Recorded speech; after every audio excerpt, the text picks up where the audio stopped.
right, here we go. Episode 57 is going to be completely dedicated to military questions. Now, I did one of these in the past, and I think I opened that episode by saying that I'm hesitant to focus this much time and effort specifically on military questions.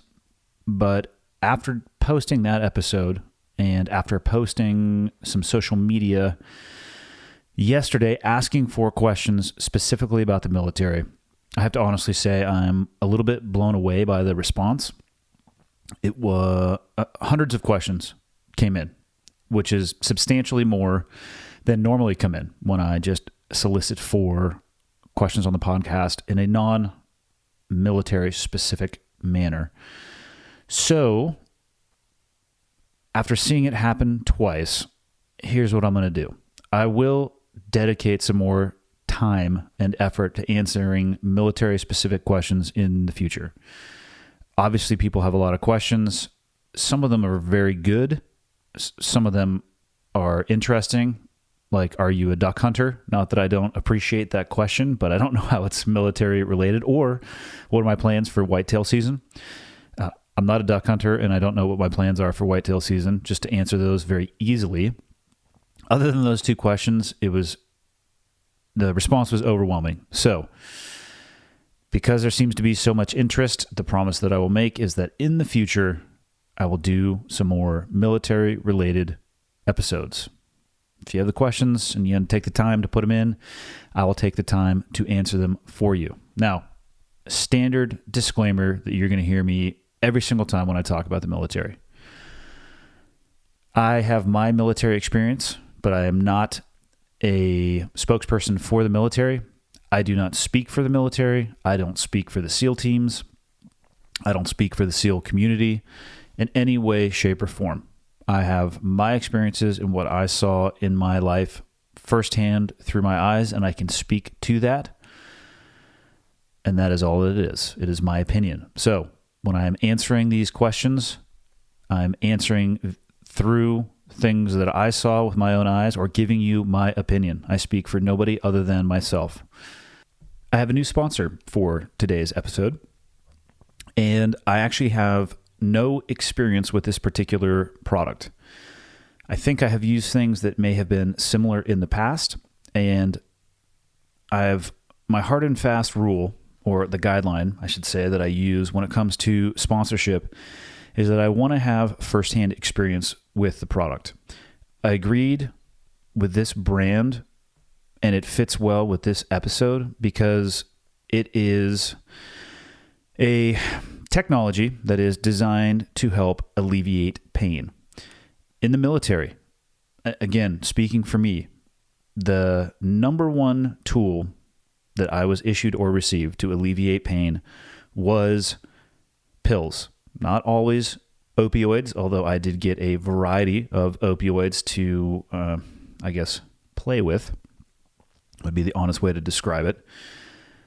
They weren't all opioids, but let's just say that there was no lack of volume that was given to me. And I went down a bad path with that, and I don't want to see anybody else go down a bad path with that. So I think that you should explore any and all options that don't necessarily involve opening your mouth and throwing a pill in there. So what is this technology that I'm talking about, or the company that is supporting episode 57? It is called BioWave, BioWave.com.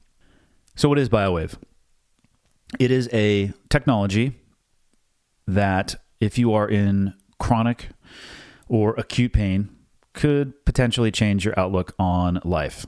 I can speak from a firsthand experience that when I was in a lot of pain, I didn't have a good outlook on my day, and I certainly didn't have a good outlook on life. So I've been there.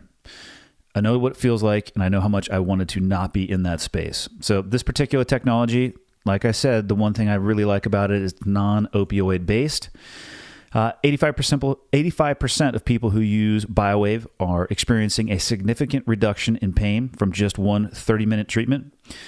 It has proven to be effective over 15 years. It's being used right now by more than 60 VAs, which is the Veterans Administration, obviously associated with generally if not always, retired military or post-service military. It's being used in active military and most NFL, NBA, and Major League Baseball teams. It is VA prescribed, FDA cleared, and made in the US of A. And if you're a veteran or active duty military, or you know someone who needs some non-opioid, safe, effective technology that can help them manage pain, what I would recommend you do, instead of me fumbling through trying to describe what the technology is and exactly what it can do, is go to biowave.com, like I spelled it, biowave.com. And one, learn about what it is, and two, learn about how you can get the treatment at no cost. BioWave is designed to block pain at the source, and hopefully it is like something you have never tried before. Hopefully it can have a huge impact on your life. biowave.com. So I have it pulled up in front of me right now. Like most websites, it's going to have that top bar. Go to what is BioWave, click on the technology. It would take me 30 minutes to try to explain what this thing does and how it does it. And then I would recommend going over to the Patients tab. Specifically, if you are a vet or active duty military, those are the two categories that show up first. But then it's got athletic, chronic pain, finding a VA medical center, how to get one at your house, workers' comp, all sorts of great stuff. So biowave.com, check it out. If you're in the military, hopefully you can get access to one of these bad boys. Hopefully it can help you on your journey of becoming pain-free and maybe reduce the amount of stuff that you're ingesting and putting into your body. And on that note, let's dig in to episode 57. The second mother of all military Q&A. I don't know how many there are going to be, but there's going to be more. So here we go. Okay, got the red smoke. Gun run, north or south, west of the smoke, west of the smoke. Okay, copy, west of the smoke. I'm looking at danger close now. Oh, what is it? Give it to me, I need it. Get cleared hot. Copy, cleared hot. Alrighty. I have these questions broken down into questions that came from Instagram and questions that came from Twitter. I've never actually solicited for questions on Facebook, and I don't know why, but maybe I'll do that the next time. But let's dig into these bad boys. First question comes from Jack Ryan 14 on Instagram. So I'm assuming this is a CIA agent who is operating individually and in rogue states at all times. If you could go back in time and change one thing you did in the teams, what would you do differently and why? This is a very good question. I have spent a pretty good amount of time thinking about this personally before I was asked this question. And if I had to choose one thing that I would change or do differently, it would be I would dedicate more time to my wife and to my family. I was very consumed by my job to a large degree. Objectively, if I'm being honest, it definitely consumed my time. But I think even more impactfully than that is that I'm not going to say I allowed it to consume my energy. I chose to put the vast majority of my energy into that job.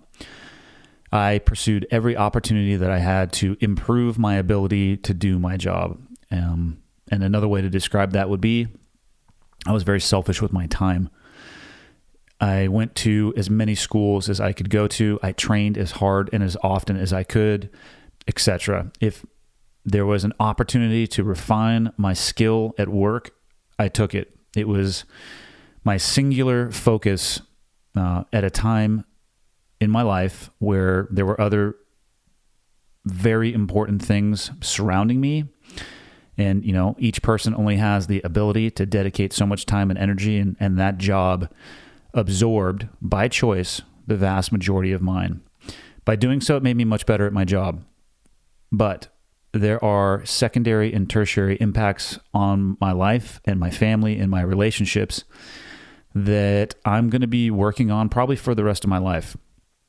I don't think it's a matter of correcting for a wrong or a deficiency, because I don't think that's necessarily possible. I think the holes that I dug or the holes that were dug, I don't know if it's possible to fill them, but there are some things that I can do hopefully to improve in the future. I needed to do a better job of separating my family time and my work time. When I look back, I think that's the most succinct way that I could say it. I needed to do a better job of being home, but more importantly, being present when I was there. Physically being somewhere, it doesn't really count for much if you're not mentally there and engaged.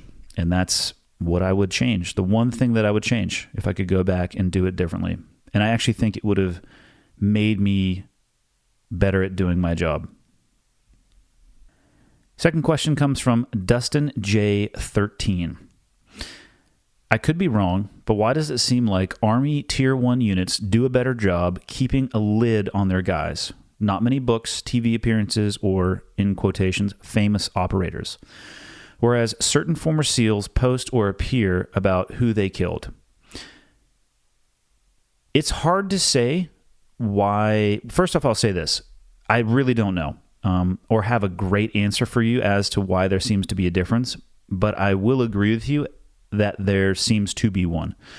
I also notice a difference in the volume coming out from different communities of everything from interviews to publications, fill in the blank. I would agree with you that there does seem to be a difference. I don't know if that internally if it's cultural internally or if it's an institutional rule, even though I think largely the same institutional rules exist at the Army Tier 1 commands and the Navy Tier 1 command. There are a couple of individuals that have become very public post their time at the Navy command. They are considered, in my understanding, to be persona non grata at that command, meaning they can't even get onto the compound. So the threat of that or knowing that that would happen didn't really seem to work, and I would assume that that's the same for the Army commands. What I can say is one thing I know didn't help is that when Development Group or SEAL Team 6 was mentioned specifically by name by a sitting president, that didn't help. That swung a spotlight that from the guys that I know who were still there, A, they didn't want, and B, it did no good. When I say it did no good, for one, the individuals at those types of commands are doing a very important job. The last thing they need is additional attention, scrutiny, or information to be released about not only themselves, but their families that are left behind often when they're working. So that didn't help. But it also, that type of notoriety and that level of recognition, it definitely draws people in for the wrong reason. It's like a moth to a flame. And I'm not saying that that applies to everybody, but there are absolutely individuals who have joined the military specifically seeking the SEAL community, specifically seeking that command because they're seeking the notoriety from it. And oftentimes you'll find they put in the minimum time in service and it has maximum exposure on their resume. And I've said this before and I'll say it again. Everybody's military experiences are their own. They have the right to do with them what they want to do. It's not a character judgment, but that level of notoriety, in my opinion, has hurt the SEAL teams more than it could ever help. It would be much better off, in my opinion, if they went back to being a place that nobody talked about and just focused on doing their job. So I wish I had a better answer for you, but that's what I got.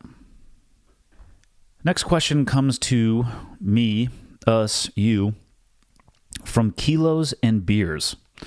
I'm going to assume this is a individual who's passionate about lifting weights and drinking beer. So I like this person already. The question is, what is the single most important piece of kit you were ever issued? And when will you get John Wellborn on the podcast? Let's start with the second portion of that question. John has already been on the podcast. Go to cleartidepodcast.com and search for episode 23, and you will notice that it is with John Wellborn. Now, for the single most important piece of kit I've ever been issued. When I look back, it's not an actual physical piece of gear. More than anything, it was a philosophy or it was a mentality that was taught to me I did not inherently have this going into the military or into the SEAL community. And what was taught to me was that analytical thought process is of key importance. You cannot lose your ability to think your way through problems, regardless of what external circumstances may be thrown at you. Another way to say that is I was taught to control myself and my emotions regardless of what happens around me, because that is the only thing that I can control. If you lose your ability to analytically think through a problem and you allow your emotions to take over your thought process, your decision-making process, they are compromised. This was reinforced to me throughout a career through stress management and stress inoculation. I learned stress management skills through the stress inoculation. It is extremely easy to overwhelm somebody who is new, regardless of the sector or occupation. You just blast them with requirements or information that they have no ability to control because their experience and knowledge base is extremely low. So when I say stress management and inoculation, this is a structured approach. We do take people to failure in training often, but it's not for the sake of just saying, hey, look at that, I made you fail. We will highlight very specific issues. An example would be an inability to prioritize information. We overload somebody with information that doesn't matter, and when they fail because they were unable to prioritize, we stop the evolution if we can, or a debrief at the end and explain what happened and why, and then slowly build upon that, inoculating them against that from happening again. And you learn how to manage that stress along the way. Like I said, we do this through realistic and extremely difficult training, but not on day one. It is a systematic approach. Don't make people fail just to make yourself feel good. If you're going to take people to failure, make sure that there is one, and I would say at most one teaching or learning point per evolution that you take somebody to failure on. If you have them fail at 8 different things, they're not going to be able to comprehend and onboard all of those different learning points. So be smart with your training, be difficult and realistic with your training, but focus it on, if you can, that desire to teach people to constantly think through things analytically. Keep the emotions at bay and be objective, be analytical. It'll help save your ass time and time and time again. Emotions will do the opposite. They're going to hand you your ass. Next question comes from Katie Brown, 495. I'm a new LEO, law enforcement officer, and I'm looking to build my healthiest self mentally so I can sustain a long career. How did you decompress and deal with stress in the military? Also, I'd love to know how you organize your training schedule, family life, etc. around your job. Thanks for your podcast. First off, you're welcome for the podcast. I love doing it. It has been cathartic, even to sit down and talk about topics like this, but let's dive into your question. For me, exercise has always been the key when it comes to buffering and dealing with stress. It may be an oversimplification to say that it would work for everybody, but I'm yet to find somebody, at least in my personal life, that doesn't get benefits from exercise beyond, whatever you're looking for, strength or cardio or fill in the blank. It absolutely helps just about everybody I know, if not everybody I know, with buffering and dealing with stress. I have been amazed how much clearer I think and how I can actually work through problems without concentrating on them while I'm working out. So that was my number one tool. That was my go-to for sure while I was in the military. It is still my go-to today as I'm sitting here reading your question. As far as my training schedule, I was not in control the vast majority of my career of my training schedule. The time and location was set by the training cycle, usually by the training command, and when they could allow us to come through and they could manage the training.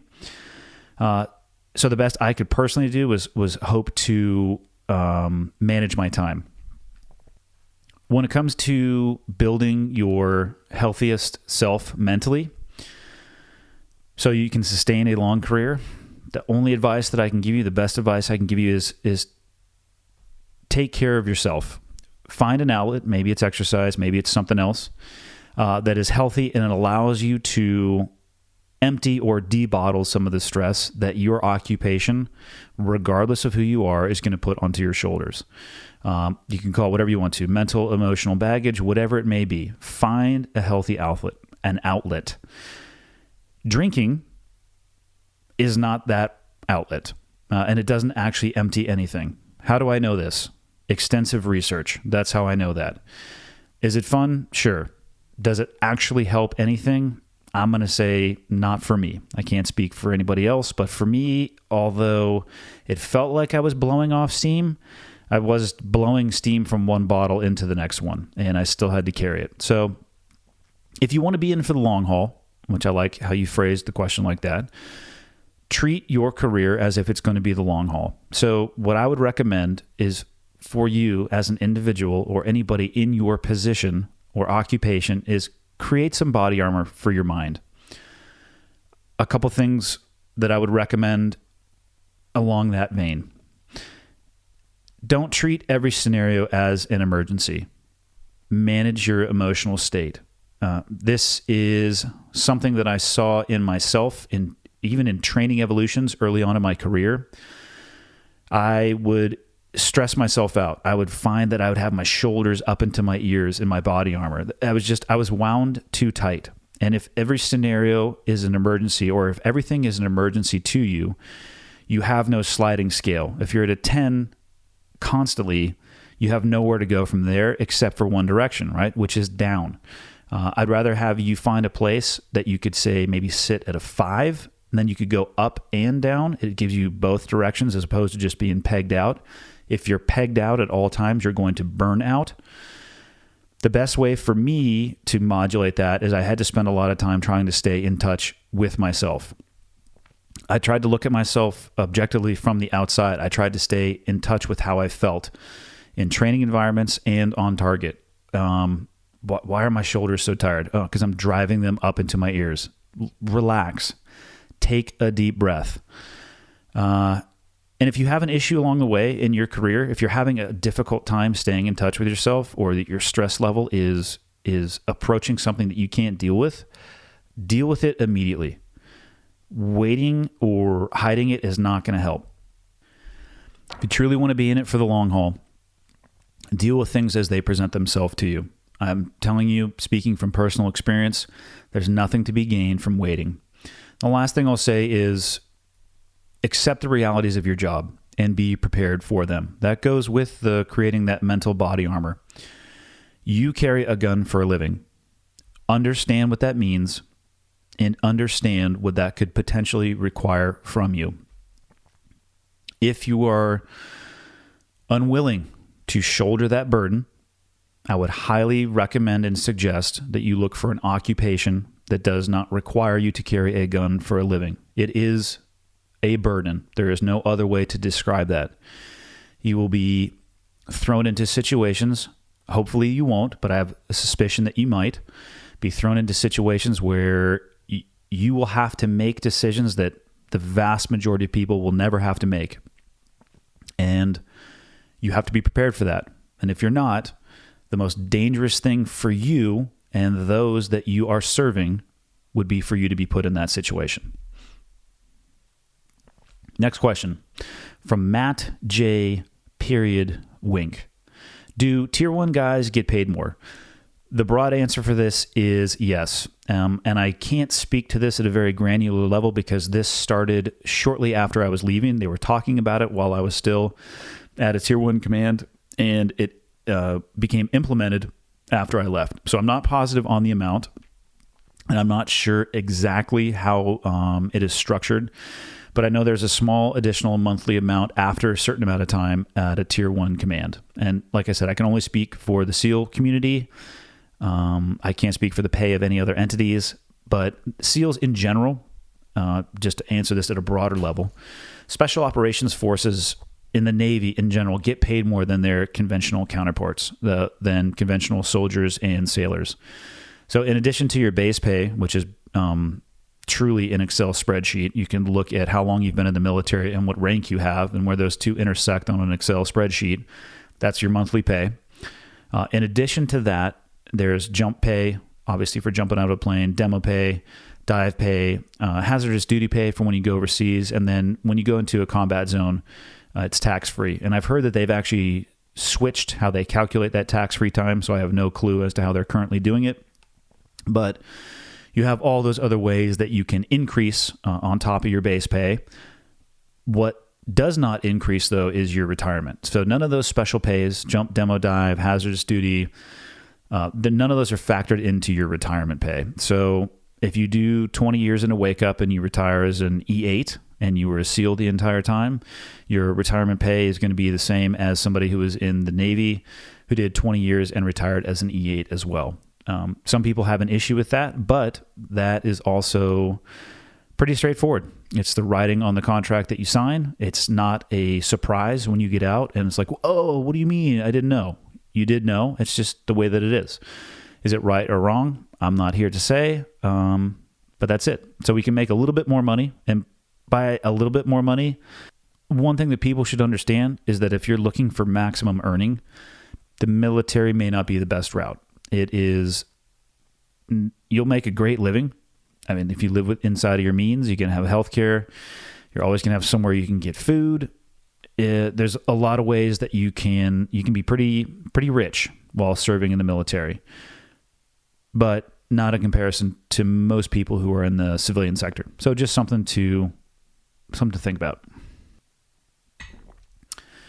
Next question is from It's BEIM Time. I don't know what that's supposed to mean. Maybe that's your last name. I'm not sure. Your question is, you've said that you feel that during your time in the military, you did not make a difference or make the world a safer place. Do you feel that any of these wars will ever end? And if you could do it all over again, would you do it? So I have, when I'm asked or when the topic comes up on other, I don't know if I've discussed much on this podcast, but I certainly have when I've talked on other people's podcasts about my overall feelings about my service and what impact it had or what it didn't have. And I have definitely publicly said that I don't think that anything I did in the grand scheme of things made that much of a difference. So at the end of the day, bottom line, I question whether or not my actions will have or had any lasting impact beyond the physical battlefield. Did they make a difference there? Yes, they did. But beyond that physical battlefield, when I toil with this question, which I do, my answer still comes back at no. Now, having said that, they still needed to be done. And yes, I would do them again. And the analogy that I use is you're staring at a dam and there's small holes with water spouting out of it. Those holes need to be plugged, right? But putting your finger in a small hole in the dam doesn't actually fix the issue. It holds back the water for a finite period of time. So, yes, when you encounter a dam that's leaking, plug the hole. And we need people to plug the holes, but we also need people building a better dam. And I hope that people far smarter than myself are focusing on that, because I think from a intellectual capacity, I was probably topped out by sticking my finger in the hole. Over the long term, again, in my opinion, I don't know if that's going to have any impact. I don't think it will unless we have a grander design to go with that. But again, I would, yes, do the things that I did again. As far as the last portion, do you think that any of these wars will ever end? I don't think we will ever experience a time in humanity where there will be no war and conflict. I just don't think it's going to happen. I think it's going to continue to evolve. I think the wars from Iraq and Afghanistan have already evolved, and I don't personally see an end state to that. So, no, unfortunately, I don't think it's going to end. This next username is a tough one. Oplakany, Oplakany. Pretty good chance I think I murdered that. But the question is, what do you recall about your first EKIA? So EKIA stands for Enemy Killed in Action. What this individual is asking in essence, and I'm paraphrasing, is that what do you remember about the first time you had to kill somebody? Do you remember the specific circumstances? Was that an important moment for you mentally or emotionally? This question, if I had to pick a question that I think most people want to ask me, but generally do not because they can't think of a way to do it that wouldn't be socially awkward, it would be this one. I have been asked it publicly, and I don't have any problem talking about it, probably because I think it's less important than most people think it is. So to answer the question, yes, I remember everything about it. I remember where I was, the time of day, what I was doing, and everything that led up to it and everything that happened after it. But in that moment, I had zero time to think or emotionally react. So I was not checking a box mentally or emotionally. I was maybe had 1/2 of a second to make a decision. And I made the decision, and it, quite frankly, in a lot of combat situations and scenarios, those decisions are very black and white. Encounter threat, deal with the threat. You're not toiling with hours and days to decide what you're going to do. You will come around a corner and you're going to be presented with a problem that you either need to solve or it's going to solve you. And you act. You train for that standard in that situation for a career. And when you encounter it, you take action. Now, although I had no time to think about it or become emotionally involved in the moment, I have thought about it much more in the hours, days, weeks, and years since it actually happened. Killing is the least important metric and should not be used for anything. That is my personal opinion. It doesn't make you a badass. It doesn't make you a warrior. And a number should not be the pin in the ground to determine how much value you give your career or occupation. Anybody that I served with would have made the identical decisions that I made in the situations that I was in. It just happened to be me in those situations. Killing in war is actually very easy. If you want to talk about something that is extremely difficult, you should talk about showing compassion. And the reason that I feel that is so much more difficult is that it requires you to take on additional risk. But what it might allow is somebody else to live. Maybe that means you give them another half a second. Maybe it means you give them another second, another minute, whatever it may be. It's really hard to put a criteria on that. But it is withholding or holding yourself back in your best attempt to allow somebody else to do something that may save their own life. It's extremely hard to do. Much, much, much harder than taking a life. Next question. Jason Roy 94. You have made comments about how Hollywood generally gets it wrong with accurately portraying the military. What is your thoughts on the CBS show SEAL Team? Well, it's a TV show, so I look at it as a TV show, and I view it as entertainment only, which is what I hope everybody views it as. I can't say that I've watched much of the show. I don't know. I don't even know how many episodes that they've done. Let's say I've watched 1% of what they've put out on TV. If you put something out on TV, and I understand this having worked in a very limited capacity in that industry on the consulting side of the house, the networks that put out TV shows, they need them to be as exciting as possible to actually hook the viewer and get them to watch the show. And in all honesty, what they want you to do is watch the commercials on the breaks in between the shows because it's the advertising dollars that actually pay for everything. Bottom line, though, is they need it to be exciting to do that. And my issue with SEAL, I don't have an issue with SEAL Team. My issue with just shows in general when it comes to that genre is that they'll slam years worth of operational activity into 48 minutes or 44 minutes, which is actually how much time is in a 1 hour long TV show. The rest of it is ads. And that's just, it's a bridge too far for me. So once you see that artificiality and you realize how far into left field it is, and I'm not specifically talking about SEAL Team here, I'm talking about nearly every show that has ever touched on the SEAL community. It's just a bridge too far. I understand why they do it. I'm not saying people shouldn't watch. Just look at it as a TV show and just look at it for entertainment. Please don't look at it for education. Next question is from FLP Czech, CZECH. My question to you, Andy, would be, what is the most valuable thing military service has given to you? And conversely, what is, in your opinion, the biggest thing that military service, for lack of a better term, took from you? Greetings from the Czech Republic, and keep doing awesome shit. Well, I plan to keep doing awesome shit, but let's get into your question. The most valuable thing that I think that military service provided me was perspective and appreciation. I feel like I view the world differently than most people do that do not share my background or a similar occupation. And I don't say that as a value judgment. I think that's totally fine, but it is different. I'm not saying it's better or worse, but it certainly is different.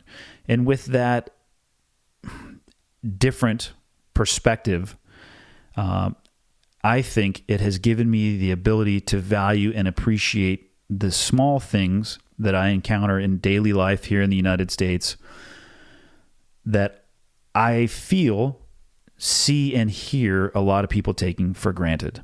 So perspective and appreciation would be, in my opinion, the most valuable thing my military service provided to me. The other side of the coin that you asked about, the biggest thing that my military service took from me would be my time. Cliche to say, but it is truly the only thing that you can't get back. And I wish I had a time machine. Like the first question that I opened with, there are some things that I wish I could have done differently, but I can't get that time back. Next question comes from C. Papandria 1. Hopefully I said your last name correctly. Do your kids ever ask you about your military career or the level in which you served, i.e. the unit, especially with access to the internet and games, etc.? Not very often. I would say very infrequently will my kids ask me much, if anything, about my old job. And that's also true of my wife as well. Obviously, my wife has a much better understanding of what I did, but specifically, since you asked about my kids, they definitely know what I did at a broad level. And my default guidelines for myself with them is that I will answer any question that they ask me, of course, with age-appropriate language and the content, even if though I've never not been able to describe to them in terms that they could understand, regardless of how far out into left field their questions were.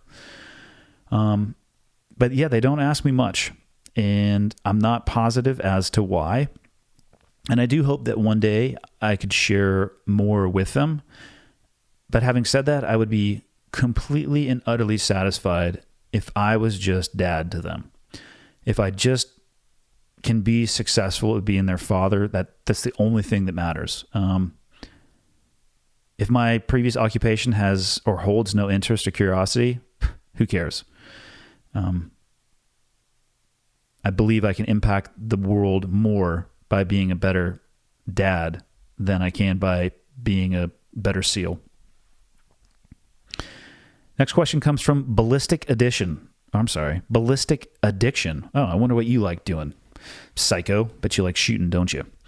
The question is, should females be integrated into Spec Ops teams? And I'm talking in frontline combat roles, kicking doors, catching bad guys, high-profile missions, etc. So women have already been involved in those roles. I don't know to what exact degree in every single one of those categories that you listed out, but I do know for a fact that women have been present in those roles specifically in the modern era. We'll call it the last 20 years. I get asked this question pretty often when I publicly speak and people have questions about the SEAL teams. Usually a female will raise her hand and ask a question similar to this. And my response is always the same. It's not about male and female. The only criteria that matters is not male or female. It is the standards. War and combat, they don't care, and they do not discriminate between male and female, and neither should the standards. If you want to maintain the quality of your force or your element or your unit or your business, fill in the blank, maintain the quality of your standards. Integration, I think, is a great thing. I think it's important for diversity of experience, diversity of thought, diversity of opinion. There's a lot of things that can be gained from integration and inclusiveness. But integration for the sake of integration or to say, yay, we did it, is not a good idea, in my opinion.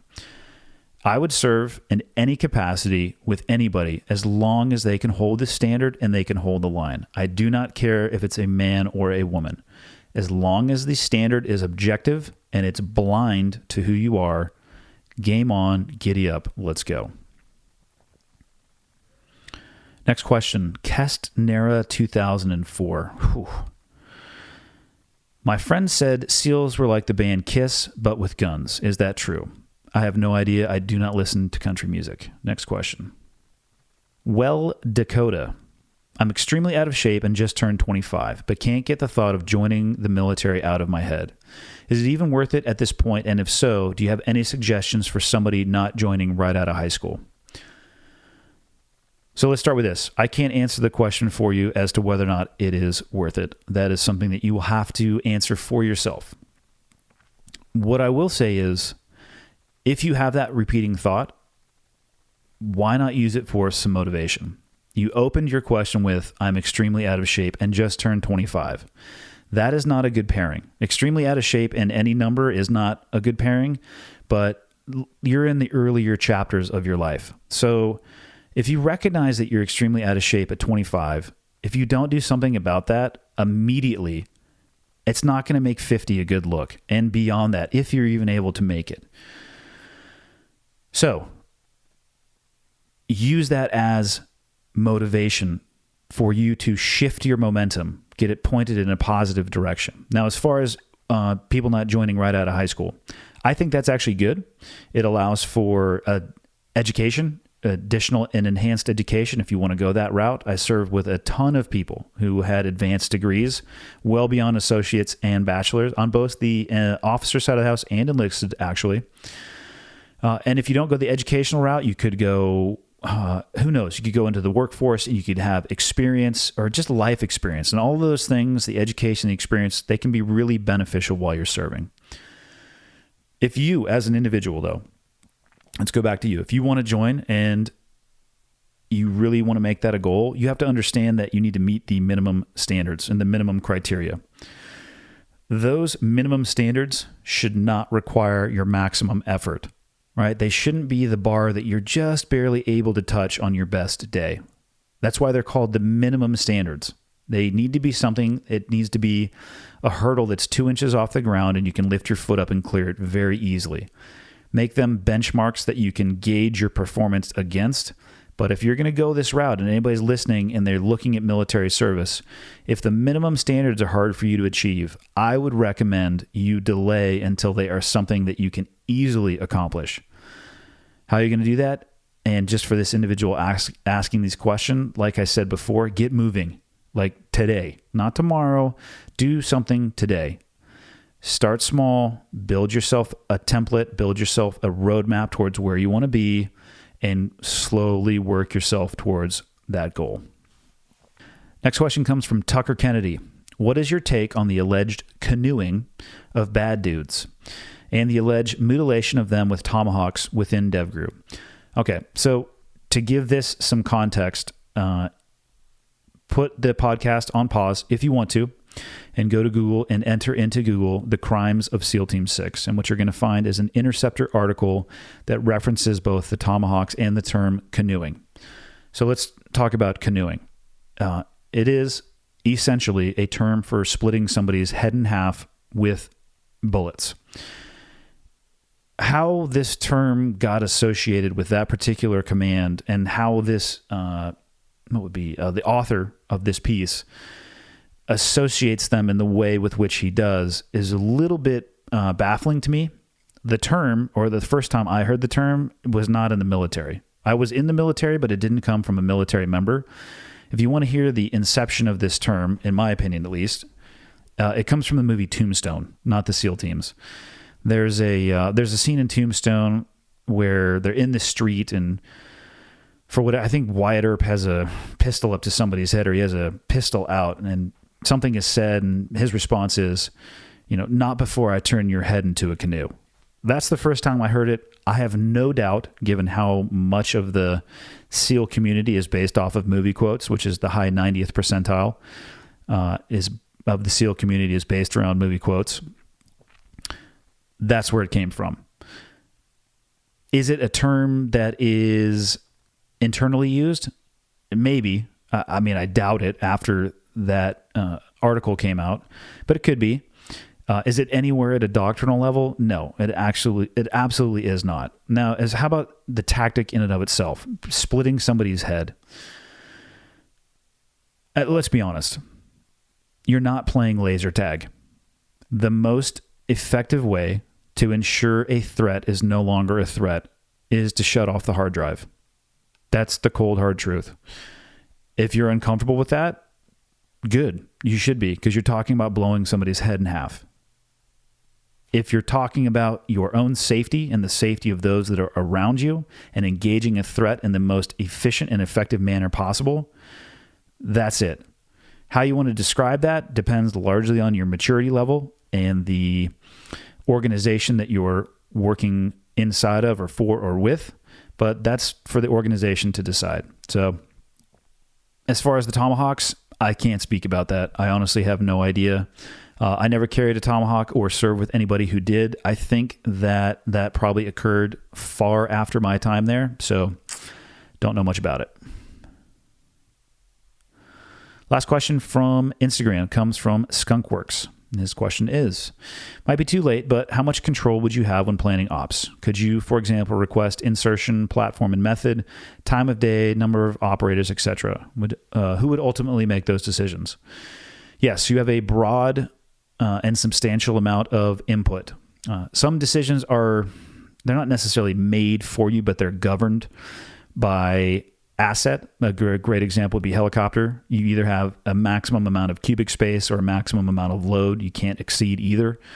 So if you want to take 60 people, but you have 2 helicopters, depending on what type they are, you're going to be limited, and there's not much you can do about that other than request to push the operation and request additional assets. A lot of that will be determined on how much time you have and how time sensitive the target is.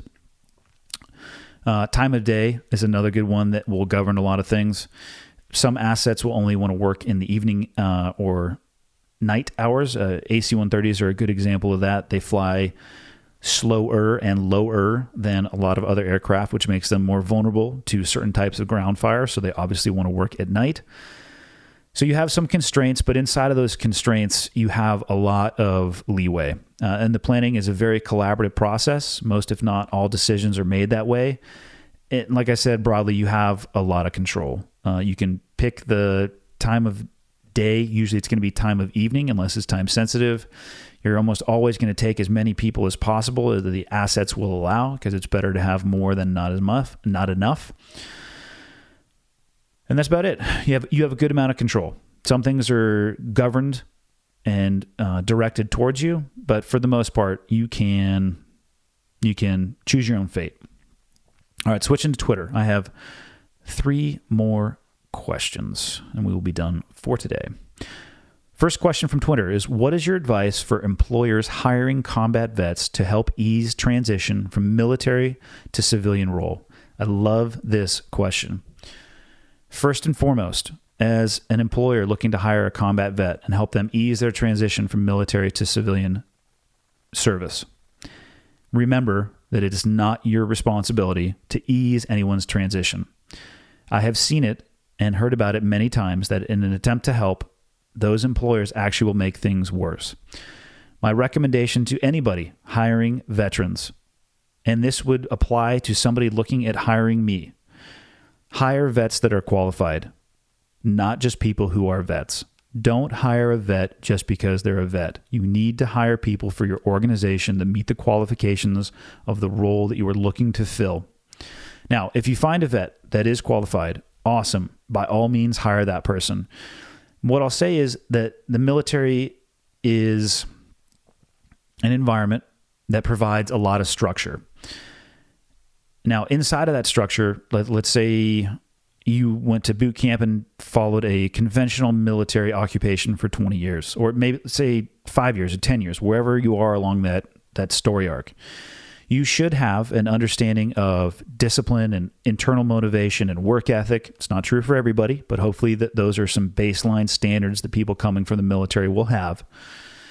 But remember, as an employer, that those individuals, although they have that discipline and internal motivation and work ethic, the environment that they came from is very structured. If they go to an environment, if a vet goes to an environment that has little to no structure, that is where I have seen some room where people struggle. So my recommendation would be, one of the ways that you can help somebody coming from a structured environment is to provide for them an equally structured environment. Provide for the individual a very clear job description. Provide for the individual clear roles and responsibilities. And most importantly, provide for them a clear set of standards. And then do not give them a free pass. Do not turn a blind eye to somebody's behavior or performance just because they are a vet or a combat vet. You will do a disservice to your organization, and more importantly, you will do a disservice to the individual as well. So, hire them because they're qualified, not because they're a vet. Give them some boundaries to work inside of, and then once they have integrated well into the organization, maybe give them some latitude and leverage in an environment where they can explore a little bit more. That would be my recommendation to employers hiring not only combat vets, but just vets in general. Next question from Twitter was, how many people asked you if you know David Goggins? Because apparently that's all anybody wants to talk about. Also, please tell the world how much you love Marines.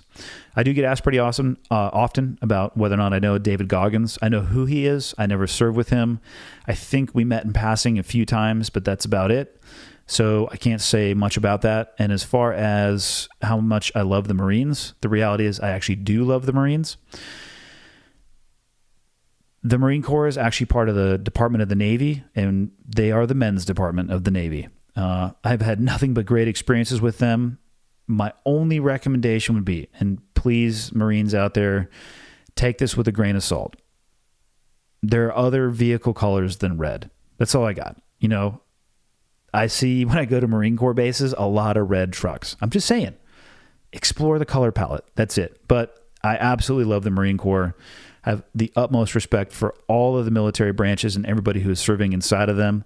Marines are a special breed, but one of the things I love the most about their service is their understanding and ethos that everyone is a rifleman. I think that is the absolute best way to approach armed service.